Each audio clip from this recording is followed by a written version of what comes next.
Dinadadat na namin ang batang si Troy habang nakikipaglaro sa kanyang mga kapatid.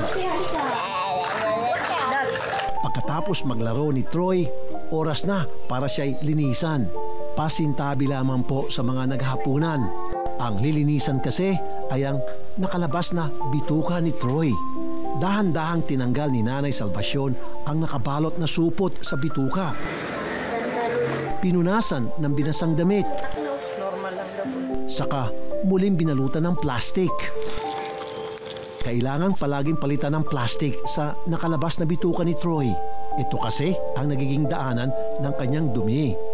Pero sa totoo lang, hindi dapat kung ano-anong plastik ang inilalagay dito. Ang kaso nga po, wala kaming pambiling colostomy bag. Yung gamit po namin dati, plastic labo. Yung pong ginagamit ko. Hanggang na nagkarasis po siya. Hanggang daming sugat-sugat po siya. Gustuin man ni Nanay Salvacion na ibili ng colostomy bag si Troy, panlamang tiyan pa lang, problema na. Sa kusina ng pamilya, ni walang bigas o ulam. Minsan hindi kami kumakain. Pag humingi sila ng pagkain na wala kami maibigay. Minsan yung anak ko, lumalabas po sila. Nangihingi pong pagkain sa labas. Sunod na nakita ng aming team ang mag-asawa na pasan-pasan ng isa pa nilang anak, si Luis. Dati, maliksi raw si Luis. Pero nito lang buwan ng Hunyo, biglang hindi na siya makalakad. Ihahatid ko na po siya noon sa school. Sabi niya, Mama, hindi na ako makatayo. Yung parang natulala ako nung sinabi niya po ng anak ko, Mama, hindi na po ako makatayo. Simula noon, lagi nang binubuhat si Luis ng kanyang mga magulang tuwing papasok sa eskwela. Sa araw na ito, toka ni Nanay Salvacion ang magbuhat tirik na tirik ang araw at higit 1 oras ang lakaran sa akyat babang daan. Ngunit hindi alintana ni Nanay ang init at pagod. Ayaw niya mag-absent kasi sabi niya, gusto ko niya, Mama, makapag-aral ako. Na kahit anong hirap niya, Mama, mag-aaral ako. Masayahin at palangiti si Luis nang kausapin ng aming staff. Pag natutumba po ako, umuntog po ito. Bigla po ako natatapilog. Nung pumasok po ako sa school, matagal po nakaupo. Pag tinusulo na po ako ng tata, pinapalakad ako ng papusi ko.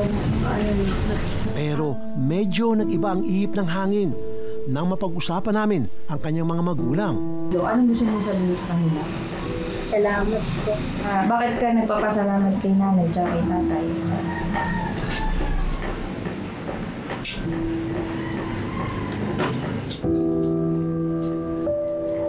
Gusto mo ba tapusin na yung interview? Pagpunta sa CR, binubuhat ko siya. Sabi nga, Papa, mas-CR ako. Kasi kinakalikan. Kasi gumagapang lang siya doon sa loob ng bahay, hindi siya makatayo. Ang lahat ng sakripisyong ito ng mga magulang ni na Luis at Troy, nakita ng barangay health worker na si Belinda. Yun si Ma'am Belinda, siya po yung nagporsige na, yung para sa kanya dapat na wheelchair, ibinigay niya po sa anak ko, dyan po kay Luis, kaya nagkaroon po siyang wheelchair. Ma'am, nung sa umpisa pa lang talaga, ma'am, na nakita ko yung sitwasyon nila, ma'am. Ano na talaga, parang durog na durog talaga ako, ma'am. Kahit papaano, nakagaan sa problema ang tulong na dumating sa pamilya. Gayunpaman, may mga pagkakataon pa rin kini-question ni Nanay Salvacion kung bakit naging napakapait sa kanila ng pagkakataon. Sabi ko, bakit sa mga anak ko pa nangyari yung ganyan? Hindi naman ako ganun kasama na tao para magkaganyan na lang akong anak.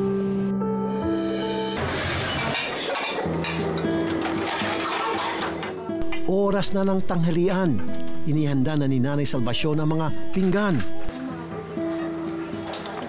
May kanin naman, pero ang ulam, asin at tubig. Bukod kay Luis na hindi makalakad at kay Troy na hindi na nakakadumi ng maayos, may 3 pang anak ang mag-asawa. Si Tatay Fidel naman, nagsara ang pinapasukang kumpanya. Kaya kahit anong sideline, pinapatos na niya.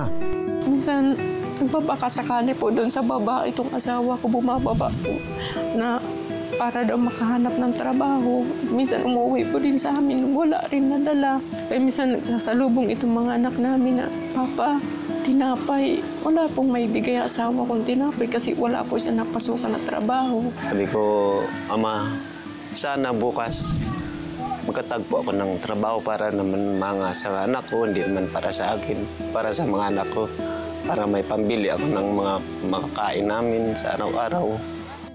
Sa interview, nalaman naming meron din palang problema sa paglalakad ang tatlong kapatid ni Nanay Salvacion. Napilay naman po kasi yung kuya ko dahil sa palo po ng tatay ko. Pero nung kahuli-huli na po, nakita namin na lumit din po yung mga dito niya. Lumapilayan si Luis, sa halip na sa doktor, sa manghihilot siya unang dinala ng mga magulang. Pero hindi ito tumalab at may napansin pa raw ang nanghihilot. Sabi po, yung paa nga daw po, parang yung buto, bali, parang hiwalay po. Naglihis daw po yung buto pero... Dahil dito, nagdesisyon na ang pamilya na dalhin sa ospital si Luis. Ayon sa kanyang medical record, walang natanggap na bakuna noon si Luis para sa measles, mumps at rubella. Ngunit hindi masabi kung sa bakuna nga ba o sa lahi kaya nagkaganito ang kondisyon ng bata. Sinubukan ng aming team na makipag-usap sa ospital na gumagamot kay Luis. Pero wala pa rin silang maibigay na impormasyon. Sa kabila ng kanilang sitwasyon, punong-puno pa rin ng pasasalamat si Luis. Gaya sa araw na ito, nalaman naming birthday pala niya. Happy birthday to you! Kaya tiniyak namin sa pagkakataong ito, hindi asin at tubig ang nasa kanilang mga plato. Kagaling yung bata. Makita pa lang namin ang pamilya na sarap sa kanilang pagkain, parang nabubusog na rin kami. Happy tummy ang buong pamilya, lalo na si Troy na maoperahan na uli sa tiyan. Pero ano ba talaga ang iniinda niyang kondisyon? Nag-ipon po yung utot tsaka po yung tae, kaya may part ng bituka na pumutok. So ang ginawa po nila, yung part po ng bituka na pumutok, yun po ay tinanggal dahil medyo nabulok na rin po yung part ng bituka na yon. At inilabas po nila ito bilang isang stoma or ileostomy.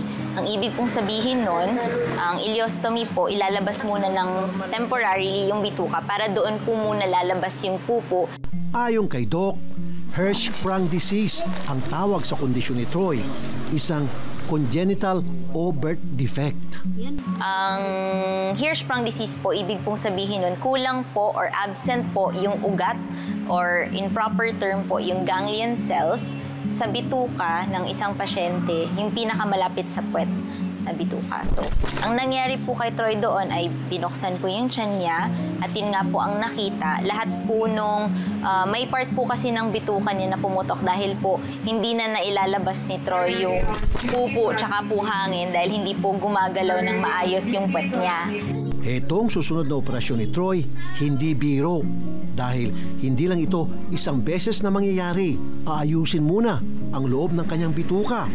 Kapag wala ng problema, aayusin na mismo ang nakalabas niyang bituka. Sa ngayon, hindi na plastic labo ang ipambalot sa nakalabas niyang bituka. Dinalhan na namin siya ng 1 dosenang colostomy bags. Bago ang operasyon ni Troy, dapat handa ang kanyang katawan. Kailangan tiyakin na nakakain siya ng maayos. Kaya naman, heto ang aming tugon.